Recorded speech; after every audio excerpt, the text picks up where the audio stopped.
জোট সরকারের সিদ্ধান্ত মানতে নারাজ তীব্রমথা। বিশ্রামগঞ্জের এডিসি এলাকার নগর পঞ্চায়েতে অন্তর্ভুক্তি নিয়ে সরব প্রদ্যুৎ। ত্রিপুরার শাসক দল বিজেপি ও তাদের জোট শরিক তীব্রমথার মধ্যে দ্বন্দ্ব যেন এখন রোজকার ডাল ভাত। রাজ্য সরকারের গুরুত্বপূর্ণ সিদ্ধান্তের বিরোধিতা করা এখন মথার প্রত্যাহিক রুটিন। এবার বিশ্রামগঞ্জের এডিসি এলাকার নগর পঞ্চায়েতে অন্তর্ভুক্তি নিয়ে কড়া অবস্থান নিল তীব্রমথা। জোটে থেকেও সরকারের সিদ্ধান্ত মানতে অস্বীকার করেছে তারা। বিশ্রামগঞ্জ নগর পঞ্চায়েত গঠনের আওতায় টিটিএ এডিসি এলাকার জমি অন্তর্ভুক্ত করার সিদ্ধান্তকে সংবিধান পরিপন্থী বলে তীব্র সমালোচনা করেছেন তীব্রমথার সুপ্রিমো প্রদ্যুৎ কিশোর দেববর্মন। সাংবাদিকদের মুখোমুখি হয়ে প্রদ্যুৎ দেববর্মন স্পষ্ট ভাষায় জানান, এই সিদ্ধান্তের মাধ্যমে স্বায়ত্তশাসিত জেলা পরিষদের ক্ষমতা খর্ব করা হয়েছে। তার অভিযোগ, এডিসি এলাকার জমি নগর পঞ্চায়েতের অধীনে এনে রাজ্য সরকার সাংবিধানিক পরিকাঠামোকে আঘাত করেছে। তিনি ঘোষণা করেন, সরকারের জারি করা বিজ্ঞপ্তিকে চ্যালেঞ্জ জানিয়ে দ্রুত আদালতের দ্বারস্থ হবেন। এই ইস্যুতে বিশ্রামগঞ্জ ডাক বাংলায় দলের অন্যান্য নেতৃত্ব ও স্থানীয় প্রতিনিধিদের নিয়ে একটি বৈঠকও করেন তিনি। বৈঠকে মূলত বিশ্রামগঞ্জ নগর পঞ্চায়েতের সীমারেখা নির্ধারণের যৌথ প্রক্রিয়ার বৈধতা নিয়ে বিস্তারিত আলোচনা হয়।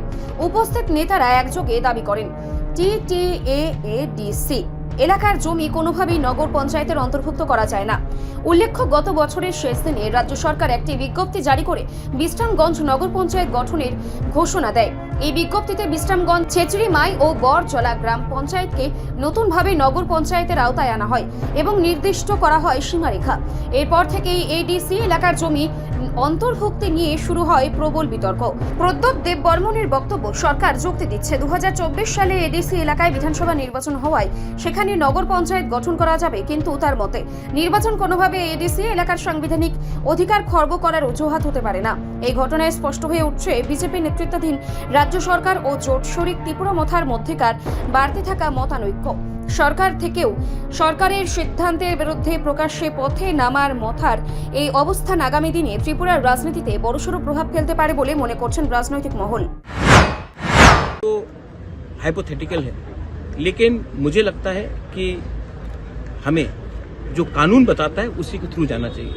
और कानून ने क्लियरली डिमार्केट और क्लियरली बताया है कि एडीसी इलाका में नगर पंचायत नहीं होगा और नगर पंचायत एडीसी एरिया में भी नहीं होगा।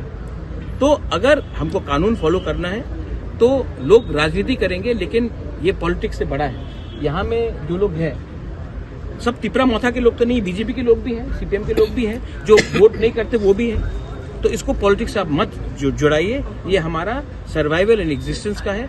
बहुत कठिनाई से श्यामाचरण त्रिपुरा, नागेंद्र जमतिया, द्राव कुमार रियांग, बीके रांगफल ने एडीसी के लिए फाइट करके हमको एडीसी दिलाया।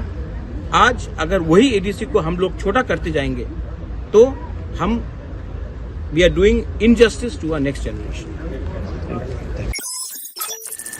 रिपोर्ट संबाद प्रतीक्षा।